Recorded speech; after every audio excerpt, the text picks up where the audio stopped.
حضرات صحابہ نے اور ہمارے اسلاف نے قرآن کریم پر عمل کر کے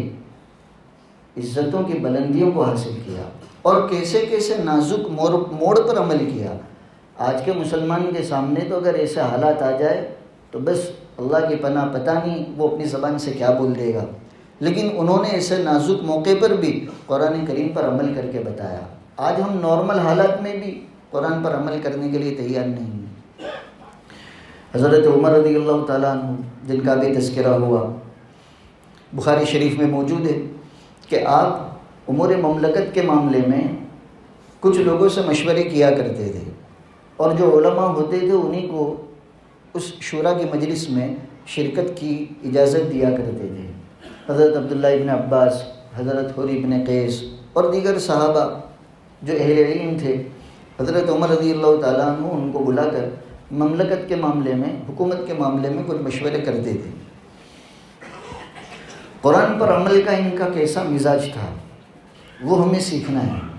اور اس کو اپنانا ہے۔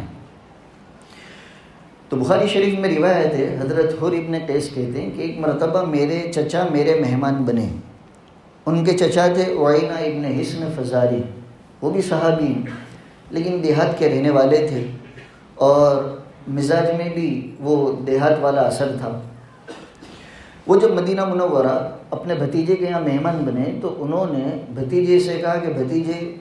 تمہارا تو امیر المومنین کے ساتھ بہت اچھا تعلق ہے، گہرا تعلق ہے، تم ان کی خاص مجلس میں جاتے بھی ہو،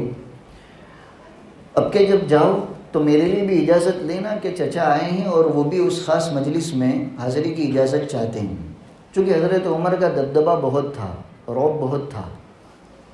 مشہور ہی آپ نے بھی سن رکھا ہے، شیطان بھی راستہ بدل دیتا تھا، واقعی میں ایسا دبدبہ تھا۔ بھتیجے نے کہا کہ ضرور اجازت لوں گا۔ چنانچہ جب موقع ہوا انہوں نے حضرت عمر رضی اللہ تعالیٰ عنہ سے کہا کہ ہمارے چچا مہمان بنے اور وہ اس خاص مجلس میں حاضری کی اجازت چاہتے ہیں، اگر آپ کی طرف سے اجازت ہو تو آئندہ ان کو اس خاص مجلس میں لے آؤں۔ حضرت عمر رضی اللہ تعالیٰ عنہ نے اجازت دے دی۔ اب جب دوسرے موقع پر اس خاص مجلس کے لیے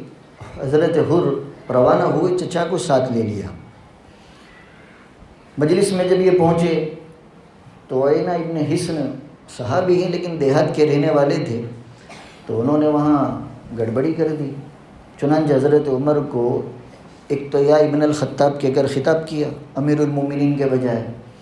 اور پھر آپ کی شان میں کچھ گستاخی بھی کر دی کہ تم عجیب ہو، انصاف سے کام نہیں لیتے اور مال کو برابر تقسیم نہیں کرتے۔ اب یہ خطاب کیا جا رہا ہے حضرت عمر کو،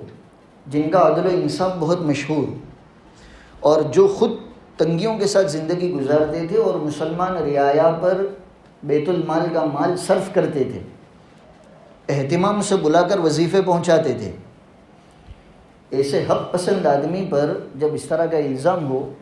تو ظاہر تیش آئے گا، آنا ہی چاہیے اور آئے گا۔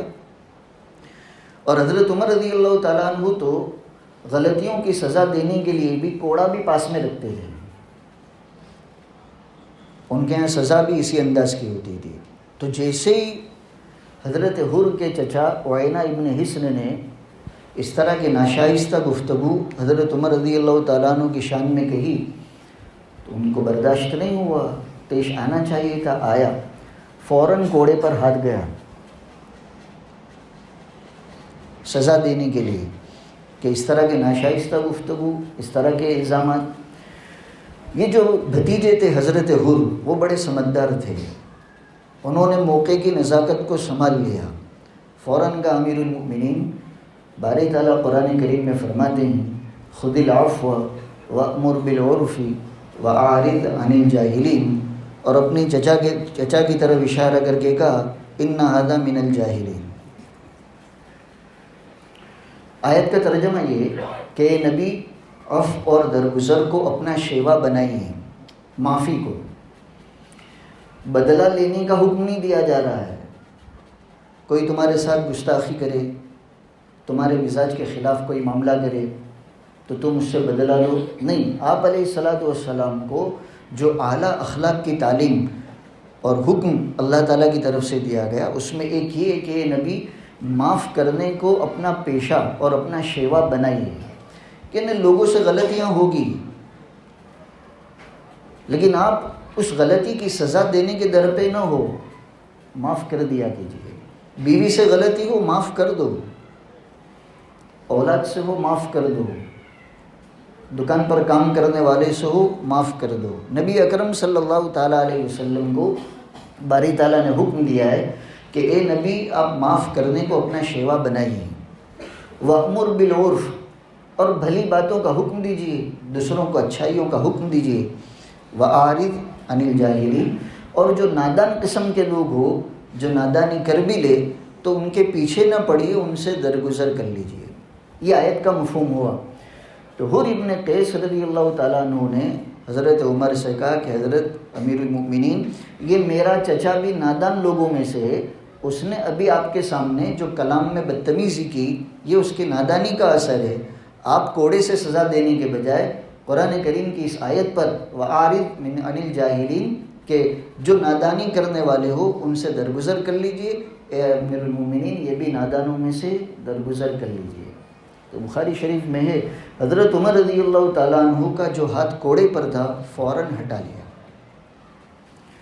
قرآن کریم کے احکام پر عمل، اب آپ اندازہ لگا سکتے ہیں، خاص کر جو غصے والے لوگ ہیں جن کو غصہ بھی آتا ہے، وہ تو اچھی طرح سمجھ سکتے ہیں کہ جب غصہ آیا ہو اور کسی نے اس طرح کی بے تکی بات کہی ہو، ایسے موقع پر کہا جائے کہ بھائی تم اپنا غصہ پورا مت کرو، غصہ مت نکالو، اللہ تعالیٰ یہ فرماتے ہیں کہ نادانوں سے درگزر کرو، تو آپ اندازہ لگا سکتے ہیں کہ آج کا مسلمان کیا کہے گا؟ بالکل برابر ہے، اللہ تعالیٰ نے کہا ہے لیکن یہ نالائق اس لائق نہیں ہے کہ اس کو چھوڑا جائے، یہی کہے گا۔ یہ حضرت عمر رضی اللہ تعالیٰ عنہ کی شان تھی، کان وقافاً عند کتاب اللہ، اللہ کا حکم جب سامنے آ گیا بس اپنے آپ کو روک دیتے تھے، ایک قدم ذرہ برابر آگے بڑھانے کے لیے تیار نہیں۔ ایسی تو بہت ساری مثالیں ہیں کہ قرآن کریم کا حکم سامنے آ گیا، چاہے طبیعت کا تقاضا جیسا بھی ہو، طبیعت میں جوش جتنا بھی ہو، لیکن کرنا وہی جو اللہ کا حکم ہے۔